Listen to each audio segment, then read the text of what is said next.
نحمده ونصلي على رسوله الكريم اما بعد۔ رمضان المبارک چونکہ لاک ڈاؤن میں آیا ہے،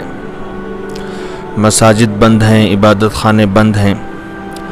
اپنے اپنے گھروں میں عبادت کرنے کا حکم دیا گیا ہے، اور رمضان المبارک کی صحیح قدردانی تو یہ تھی کہ اس کا ہر ایک پل ہم اپنی زندگی کو بدلنے میں بروئے کار لاتے، اور اس کی ہر ساعت اور ہر سیکنڈ کو غنیمت جانتے ہوئے اس کی قدردانی کرتے، زیادہ سے زیادہ عبادتوں میں، نمازوں میں اور قضائے عمری میں، تلاوت میں، ذکر و اذکار میں،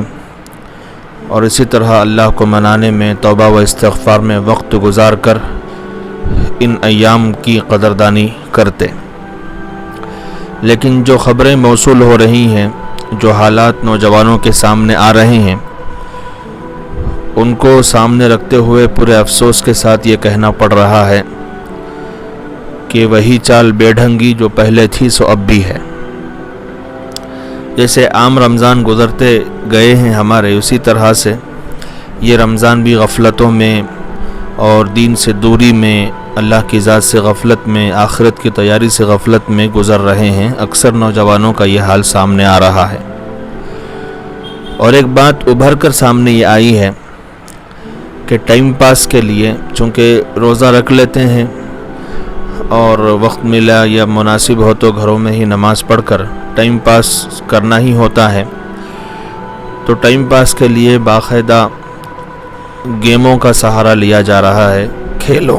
کھیلوں کا سہارا لیا جا رہا ہے، اور اسی میں سارا وقت برباد کر دیا جا رہا ہے۔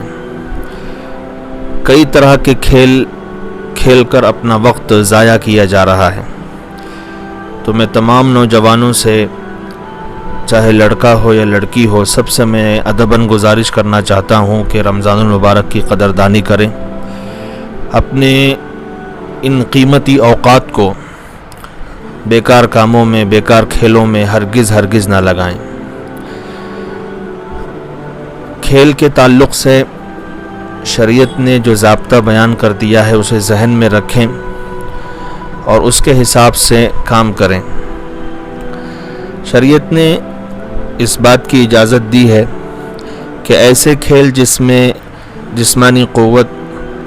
یا سواری وغیرہ میں مہارت پیدا ہو جائز ہے۔ رسول اللہ صلی اللہ علیہ وسلم نے ثنیۃ الوداع اور مسجد بنو حنیف کے درمیان گھوڑ دوڑ کرائی ہے۔ آپ صلی اللہ علیہ وسلم نے تیر اندازی اور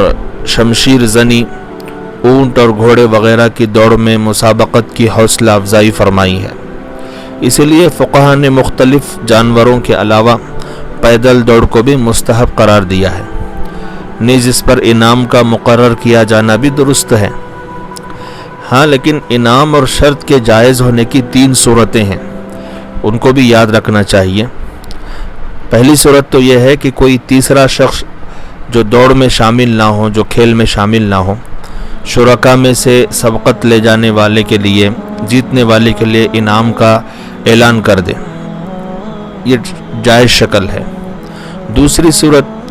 2 شخص شریک ہوں، 2 آدمی شریک ہوں، لیکن شرط ایک ہی جانب سے ہو۔ مثلا رشید اور حمید میں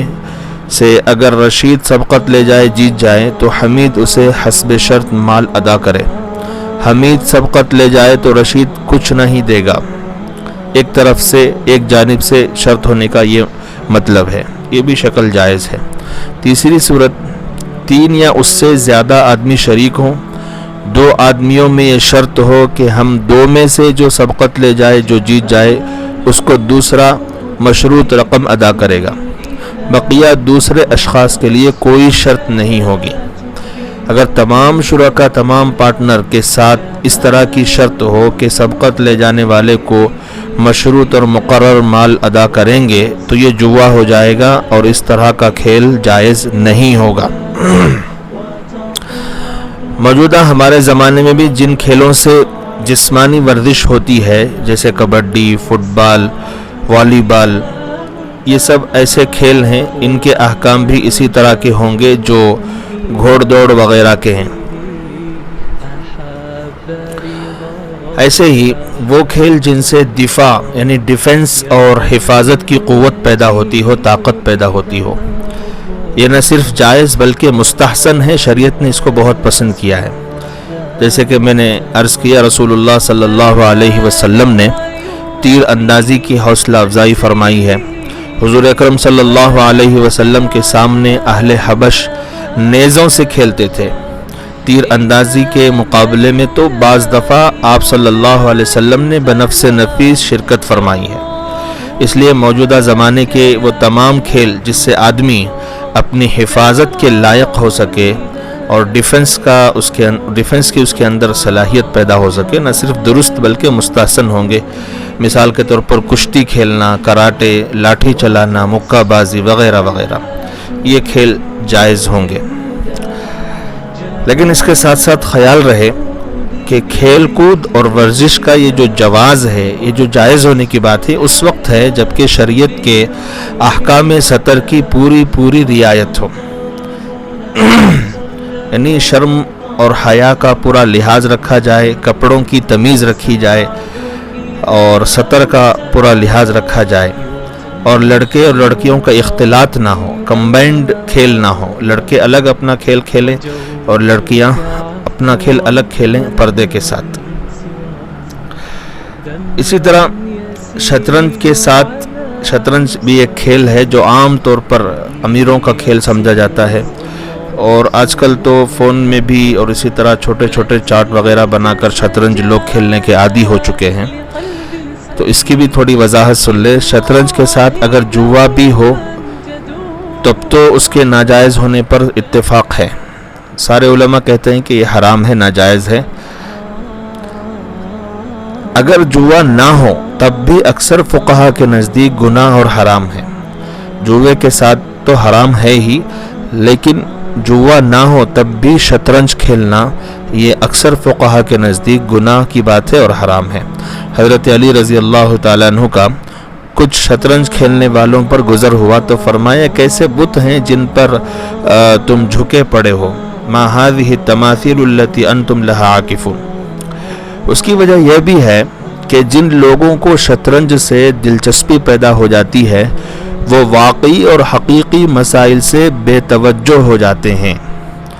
اللہ کی ذات سے غفلت میں پڑ جاتے ہیں، دین سے غفلت میں پڑ جاتے ہیں، نماز روزہ تلاوت سے غفلت میں پڑ جاتے ہیں، کیونکہ یہ ایسا کھیل ہے کہ انسان کے اندر جسمانی تھکان پیدا نہیں ہوتی، وہ بلا قید و تحدید وقت کھیلتا چلا جاتا ہے، یعنی وقت کی پرواہ کیے بغیر ایسا کھیلتا ہے کہ گھنٹے گھنٹے گزر جاتے ہیں، اور بسا اوقات تو ساری رات اور سارا دن گزر جاتا ہے، اسے پتہ تک نہیں چلتا۔ جو کھیل جسمانی مشقت اور ورزش کے ہوتے ہیں ان کو مسلسل اور بہت دیر تک نہیں کھیلا جا سکتا، اسی لیے فقہا نے شطرنج اور عام کھیلوں کے درمیان فرق کیا ہے۔ اس لیے صحیح یہی ہے کہ اگر جوا نہ ہو تب بھی شطرنج کھیلنا کراہت سے خالی نہیں ہے۔ اور مجھے خیال ہوتا ہے کہ ہمارے زمانے میں کرکٹ کا جو مروجہ کھیل ہے شطرنج ہی کے حکم میں ہے، اور ضروری اور حقیقی مسائل سے غفلت پیدا کرنے میں کہا جا سکتا ہے کہ شطرنج سے بھی بڑھ کر ہے، یعنی شطرنج سے جتنی غفلت پیدا ہوتی ہے دین سے، اللہ سے، قرآن سے، نماز سے، دینی احکام سے، اس سے زیادہ کرکٹ کی وجہ سے لوگوں کے اندر یہ بے توجہی اور بے التفاتی پیدا ہوتی جا رہی ہے، غفلت پیدا ہوتی جا رہی ہے۔ اور یہی حکم آج کے دور میں کیرم بورڈ کھیلنے کا ہے، لوڈو کھیلنے کا ہے، اور اس طرح کے جتنے بھی گیم لوگ فون کے ذریعے یا کسی ظاہری شکل پر کھیلتے ہیں یہ سب اسی حکم میں آتے ہیں۔ تو عام طور پر لوڈو کے بارے میں، کیرم بورڈ کے بارے میں لوگ آج کل پوچھ رہے ہیں، تو وہ جان لیں کہ ہر وہ کھیل جو اللہ کی ذات جس میں نہ دینی فائدہ ہو نہ دنیا کا فائدہ ہو، ہر وہ ایسا کھیل جس میں نہ دین کا فائدہ ہو نہ دنیا کا فائدہ ہو، اور وہ مزید اللہ کی ذات سے غفلت میں ڈال دے، نماز سے غفلت میں ڈال دے، دینی کاموں سے غفلت میں ڈال دے، ماں باپ کی فرما برداری سے غفلت میں ڈال دے، اور حقوق انسانیہ کے ادا کرنے سے غفلت میں ڈال دے۔ بہت ساری چیزیں جو ایک انسان کے لیے ضروری ہوتی ہیں اس سے وہ غفلت میں ڈال دے، بس کھیل کھیل کھیل کھیل میں ہی وہ لگا رہے، تو ہر ایسا کھیل انسان کو تباہ و برباد کر دیتا ہے، اس کی دنیا بھی تباہ ہو جاتی ہے اور آخرت بھی تباہ ہو جاتی ہے۔ میری تمام نوجوانوں سے یہی گزارش ہے کہ رمضان المبارک کی صحیح قدردانی کریں، ایک ایک لمحے کی قدر کریں، ان بیکار کھیلوں میں، فونوں میں گھس کر اپنا وقت ضائع کرنے کے بجائے تلاوت کریں، ذکر کریں، استغفار کریں، اپنے گناہوں کو یاد کر کے توبہ کریں، اللہ کو منائیں، سجدہ ریز ہو جائیں، اور اپنے گناہگار آنکھوں سے ہو سکتا ہے تو آنسو بہا کر اللہ کو منانے کی کوشش کریں۔ اگر یہ کام چلتا رہا، مسلسل چلتا رہا، توبہ استغفار کا، انابت اللہ کا، تو اللہ کی ذات سے امید ہے کہ جو حالات ہیں اور جو یہ وائرس پھیلا ہوا ہے انشاءاللہ بہت جلد ختم بھی ہو جائے گا۔ اللہ تعالی ہمیں کہنے سننے سے زیادہ عمل کی توفیق عطا فرمائے۔ اور میں آخر میں تمام نوجوانوں سے پوری ہمدردی اور پورے غم کے ساتھ، درد کے ساتھ یہ درخواست کروں گا کہ اللہ کو منانے کی کوشش کرتے رہیں۔